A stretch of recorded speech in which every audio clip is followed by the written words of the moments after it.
We had a great morning together. We had a great afternoon. Thank you, Jean. Thank you, Nate.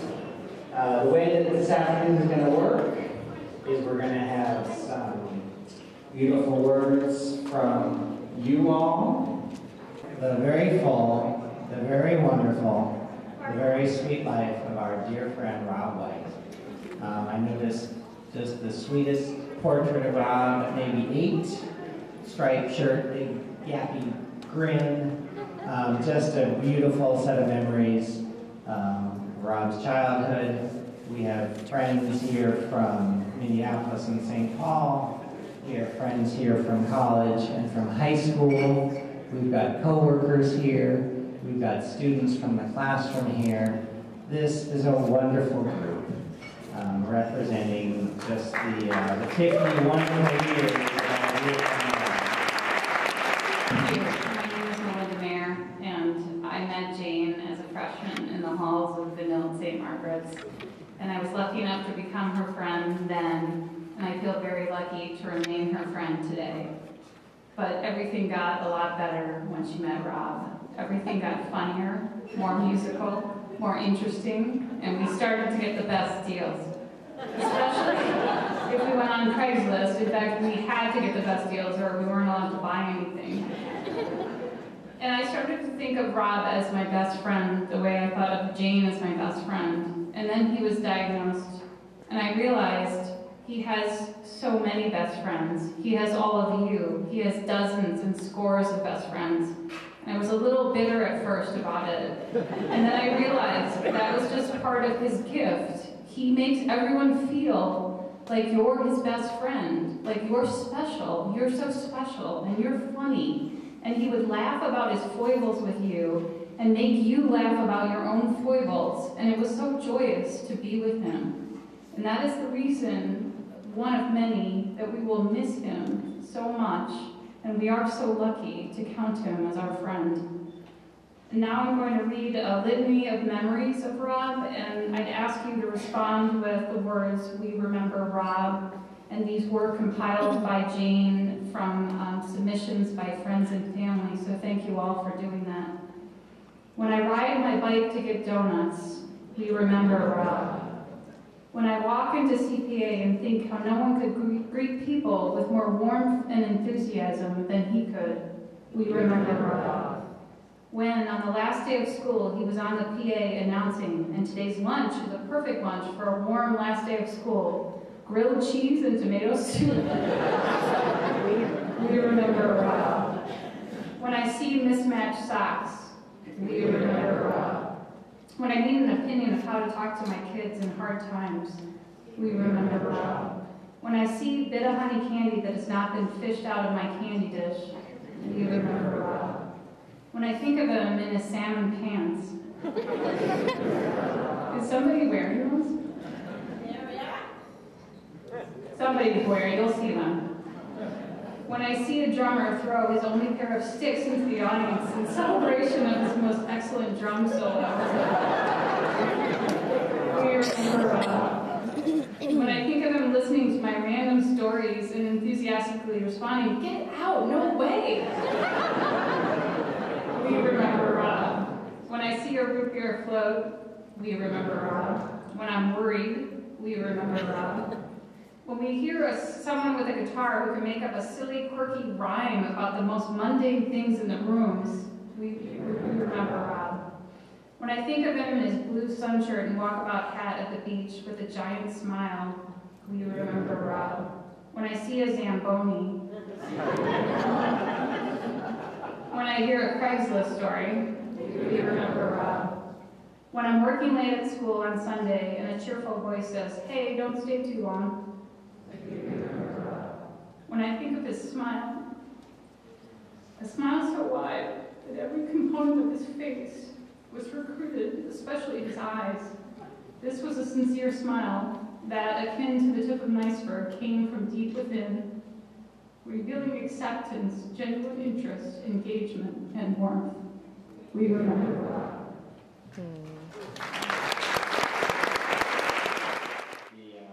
The celebration of Rob continues. We're going to move into an open mic. do you have some, I'd ask if you have some words you'd like to share with Rob. I understand there are people who would like to also share their thoughts about Rob, so be as brief as you can be, only because there are other people behind you. Please introduce yourself. Come on up. But we're going to start with Jane, who is our number one.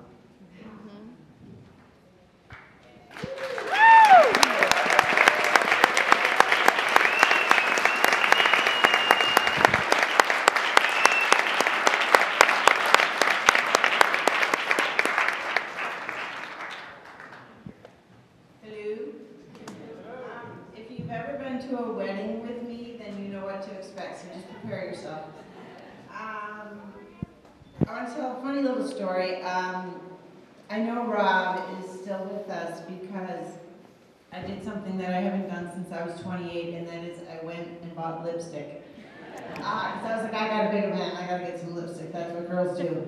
So, but the last time I did it, 28 years ago, Rob and I were on some big special weekend. I went into the bathroom and I put on lipstick and it came out, and he had a kind of a look of horror on his face. And he said, just a minute. And then he went in the bathroom and he came out with lipstick on. And he said, same thing, take it off, it's freaky.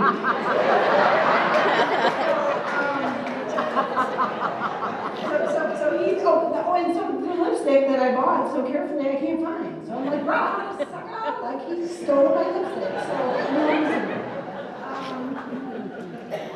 I met Rob at Tatters, and Nate doesn't know this, but Nate Duncan worked at Tatters when all of the Benilde St. Margaret's gals were in high school, and we used to go to Tatters because he's so cute. That Tatters guy, he's so cute. And then I went 6 years later. Nate was long gone, and Rob was there. And I was walking along and I looked at the register and he was so happy. I was like, what is that dude so happy about? And settle down. He was so happy. And then we started dating, you know, after a little while. And Minneapolis is my town. You know, I go to a Lynx game and I feel like I should know 75% of the people there. I mean, it is my town. I've been here my whole life. I know everybody. I date Rob. I go to my bars. I go to, you know, Liquor Lounge or whatever, and people are like, hey, Rob, what's up? Everybody's so happy to see you. And I'm like, that's kind of funny. That's never happening again. And then we go to the Uptown Bar for breakfast, and it's like, Robbie, woo, woo, woo. And then we go there to your band. Everybody knows him. I'm like, I'm going to the CC Club. So we go to the CC Club. Everybody knows him. Wherever I go, everybody knows Rob. So I'm a little bitter about it, but I'm like, okay, I can handle that. So I go to visit my sister in Africa, Mali, West Africa. I am in Bamako in a Peace Corps house in the middle of nowhere. And my sister had given Rob an African name, Brahman Coulibaly. So we're talking about Brahman Coulibaly this, Brahman Coulibaly that. And a woman there says, who's Brahman Coulibaly? And I said, oh, he's this boy I like in Minneapolis. She's like, oh, what's his name? I said, Rob White. She said, did he go to Carleton? So I'm not surprised that there are so many people here, because that boy had some tentacles that grabbed onto people and held them tight. So I am so happy you're all here, and if I went into thanking people for what you have done for me and my family, it would be like the Grammys, and I'm not Macklemore, so we're just, thank you. And I have received really bad news 2 times in my life.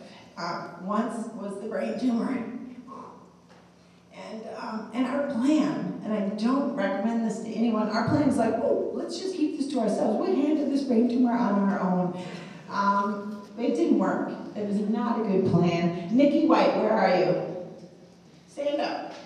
Nikki White was our whole support system for a brain tumor that went wacky, crazy, and lasted forever.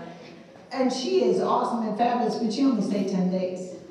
Okay, so second piece of bad news I get when I am at IKEA, a fabulous place.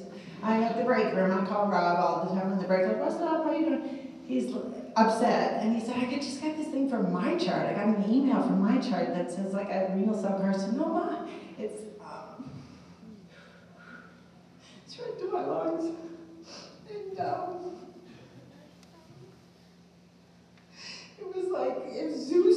fly fisherman. I was on the end of his fly. I was, spinning. My world was spinning. And I don't even know what happened to the phone. I dropped it. I ran to the IKEA bathroom. And I'm sitting there like, okay, I got it. Like, all I could think was, I have to get under the sky. Like, I have got to get out of here, and I have got to get under the sky. The point of the story is, I got from that bathroom to right here. And the only reason I got here is because of everyone in this room. There's this guy who I don't know at all, but his name is Ram Dass. And he says, all we are doing is walking each other home.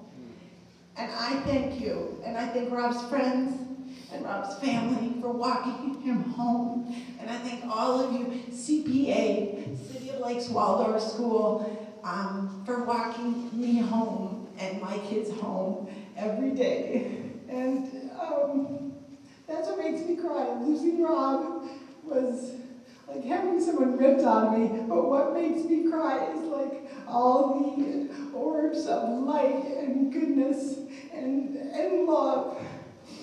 Because I know trauma happens every day. Everyone in this room has had something horrible happen to them, but we walk each other home, and that is a buoy that keeps me up. So thank you.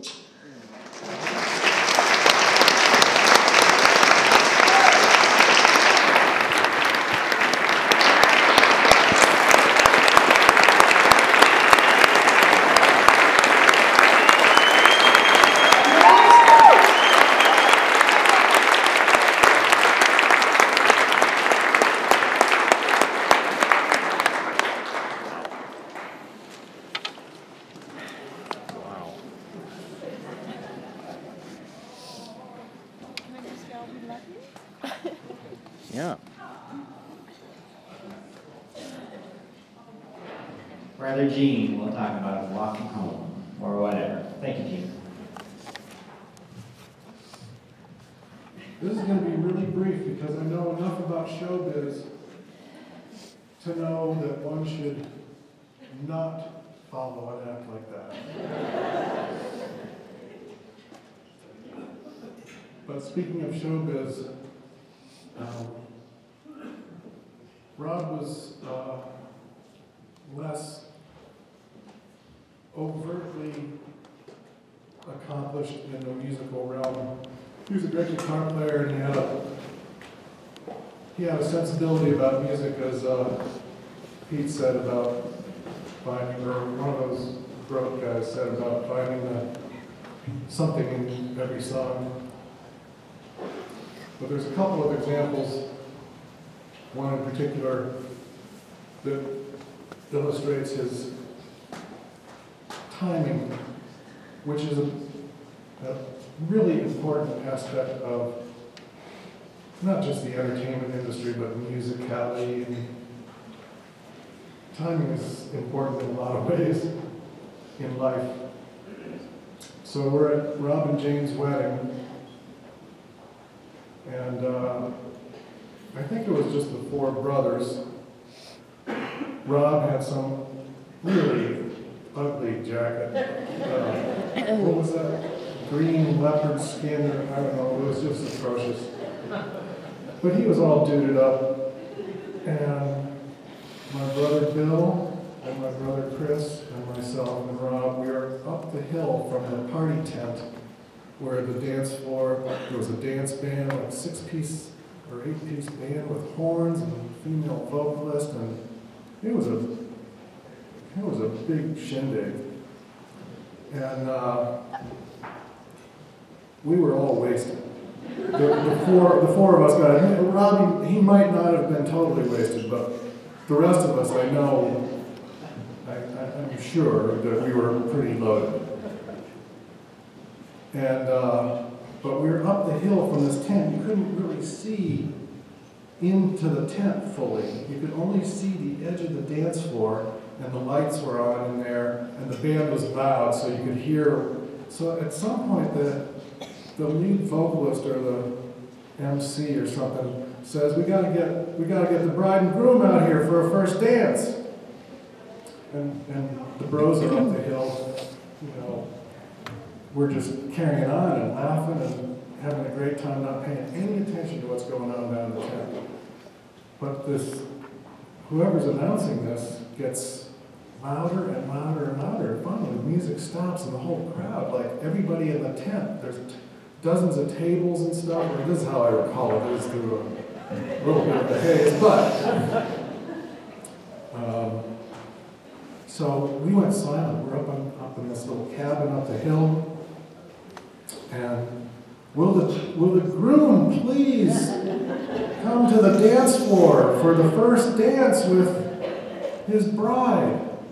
And we're like, Rob, that's you, dude. We're like, we have to push him, practically push him down. So he's running down the hill, and I swear to God, none of us were sure whether he was going to make it. There's an opening to the tent, and we're like, oh God, this is a freaking train wreck. This is awful.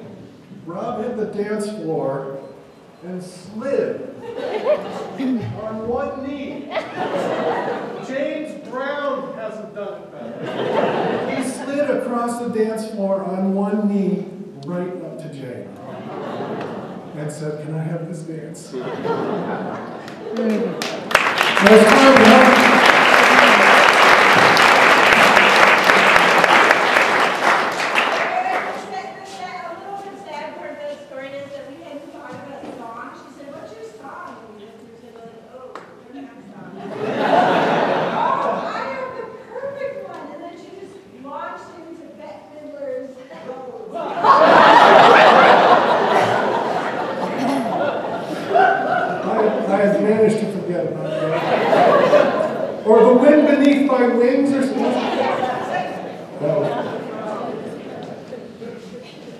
So the other extreme example of timing is the date upon which Rob died.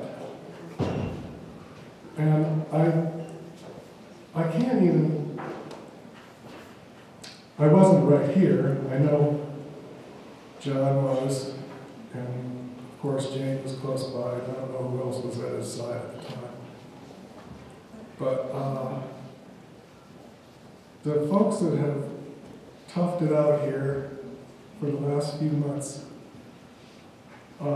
really deserve a lot of appreciation from my family, from our whole family, from both families, I'm sure, but my family in particular. Robbie's the only one who moved west. All the rest of us are east, and this has been for, what, 35 years or something. 32 years, I guess. So there hasn't been as much contact as we would have liked. It's just geography, you know. It wasn't that we didn't want it, or he didn't want it, or everything was good. When Jane drove me to the airport when I visited in October and November,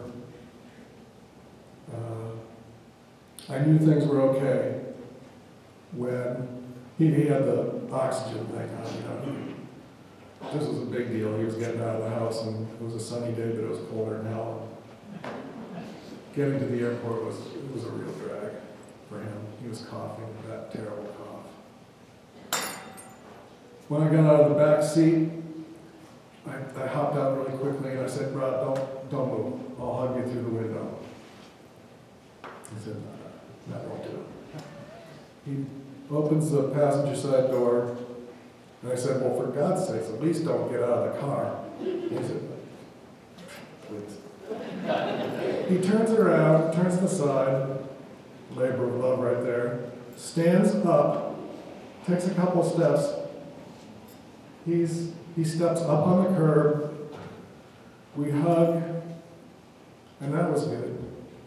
But when I knew it was okay, was when we pushed back a little bit, and he gave me that smile.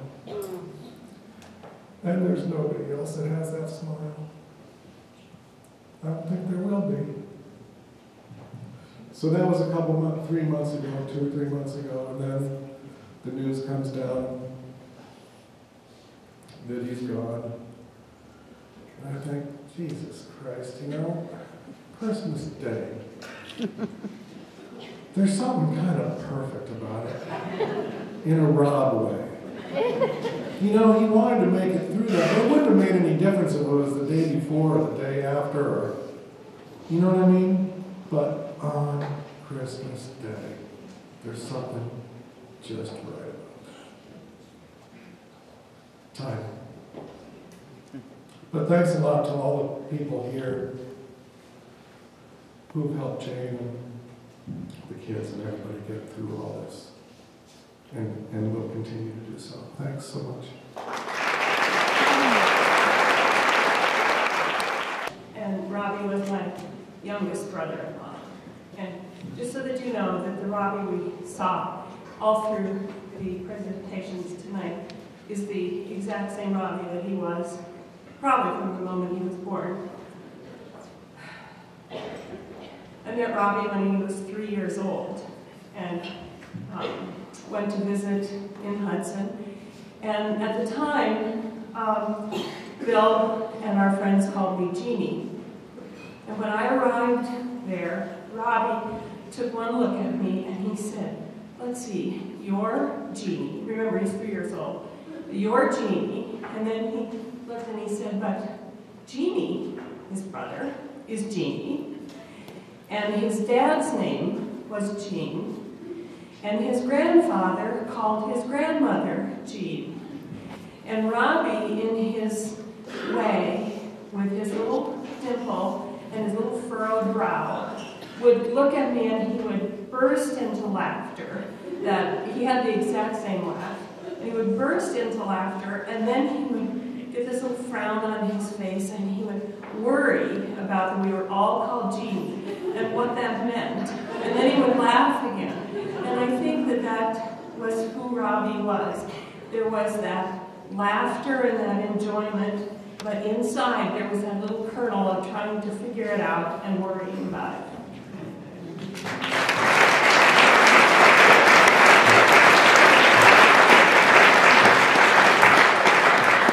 Just a small housekeeping thing. A lot of today has been recorded, but not everything, and you have a chance to add to the day by making sure you sign in at the guest book there. It'll be a lovely addition to the day if you haven't already. Who's next?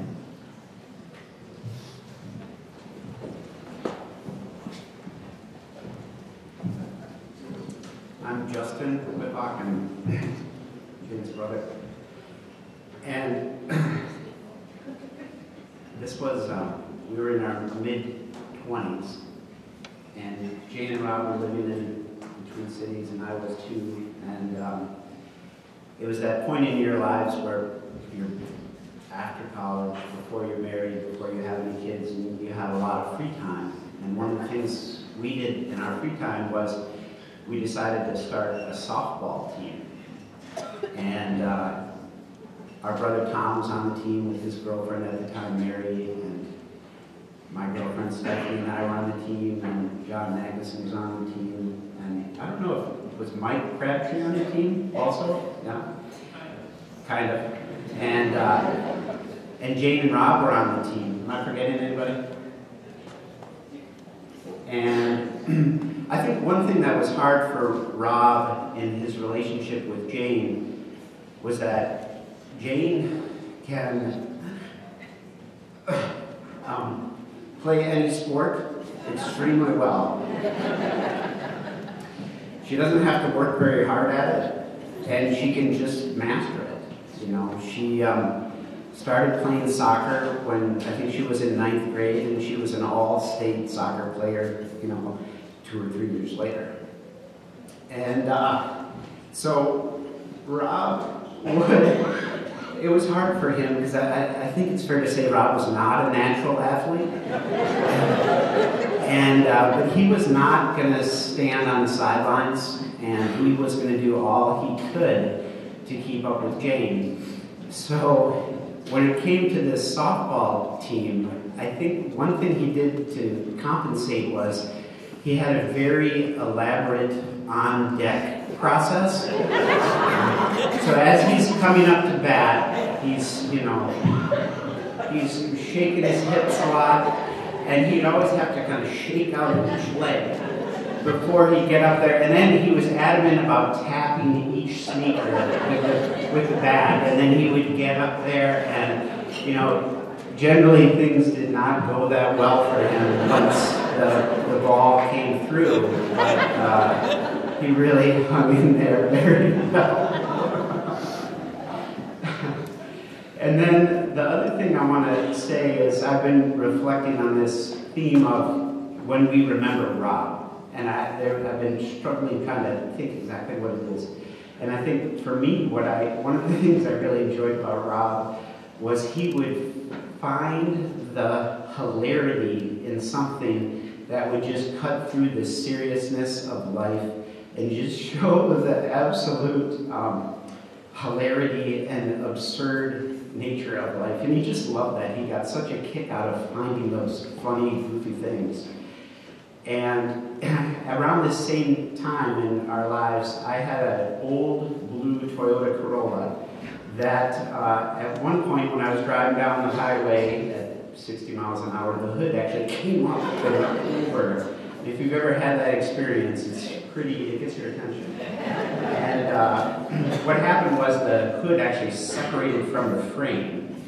And at the time, I really didn't have the money to repair it. So I got the frame back down, attached it, and I thought, well, a bungee cord. I'll get a bungee cord. So I strapped the bungee cord down, and that held the hood down.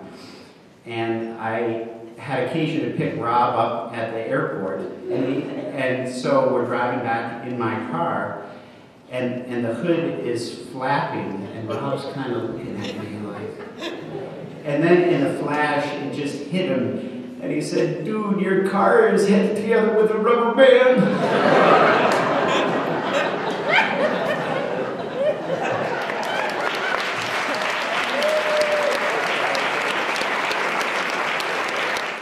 My name is Alex White. I am Rob's nephew. And I just want to share two quick stories of thousands that have popped into my head over this weekend. The first was a mixtape that Rob made for me. And he gave it to me, and I was young enough to never have heard of Pearl Jam, which was sacrilegious at the time and led to about an hour's worth of him basically channeling Eddie Vedder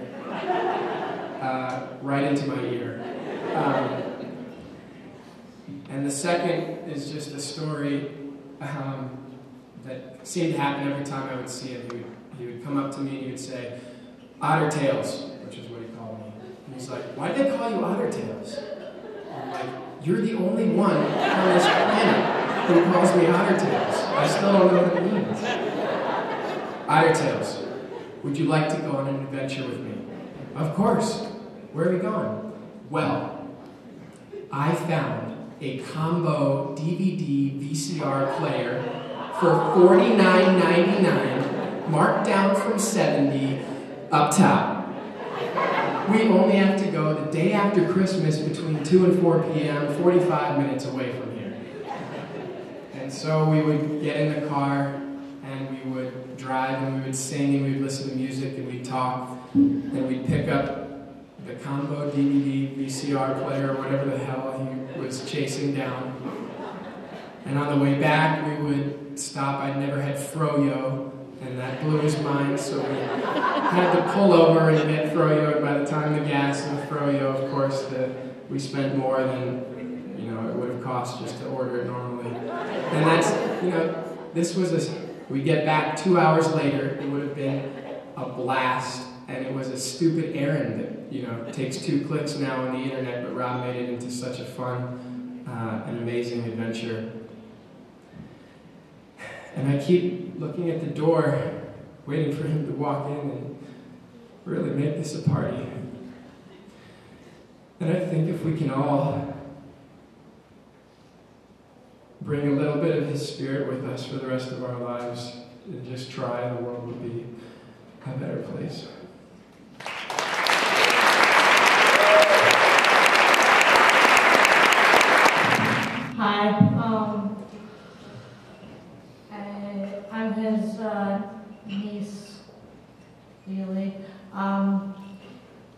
had a nickname for me called, I called him Robert and he called me Wheeler.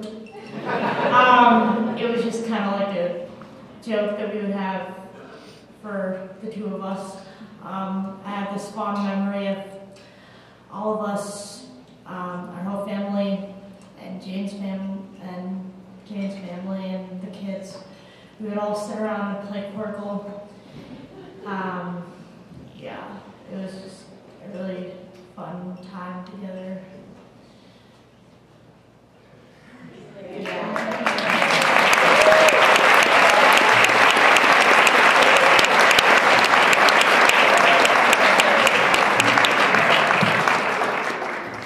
Who would like to close this open mic? Because we've got space on our program and for one more person. We do, but there may be one more person. You know, when you put an event like this together, part of it is what we want, and part of it was what you want, and it's, you know, there's a lot of love here. I know there is. I see. I do. And then afterwards, we're going to hear some music. We're going to play some ping pong, have some root beer floats, and share among yourselves what else you remember about our dear friend. Hi, I'm Steve Friswold. Jean is my little sister. Kind of. Next door neighbor since I was 9.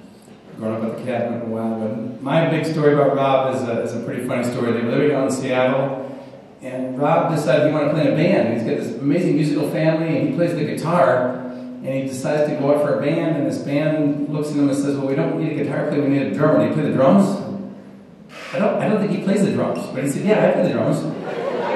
He plays the air drums, he doesn't play the drums. So he has to have a trial. They give him a snare drum, and they're playing the guitar and doing the thing, and he's just going, you're in. So now he's in this band as their drummer. It turns out these 3 other guys that are in this band, the lead singer, the guitar player, and the bass player, they're all recently sober heroin addicts.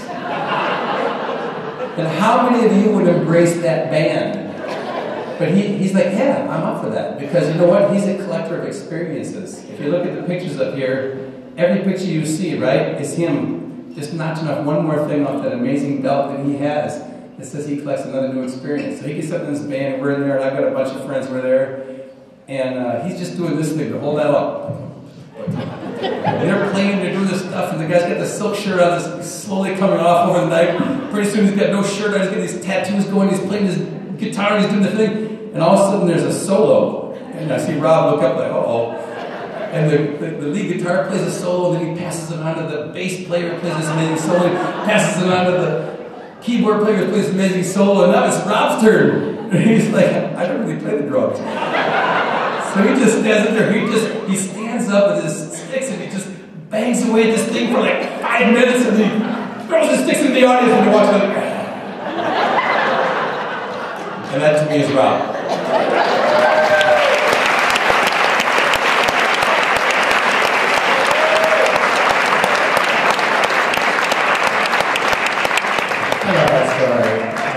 Thank you all for being part of the open mic. We're looking forward to Nate, James, and the rest to add some music. And we're here for a good long time. Enjoy.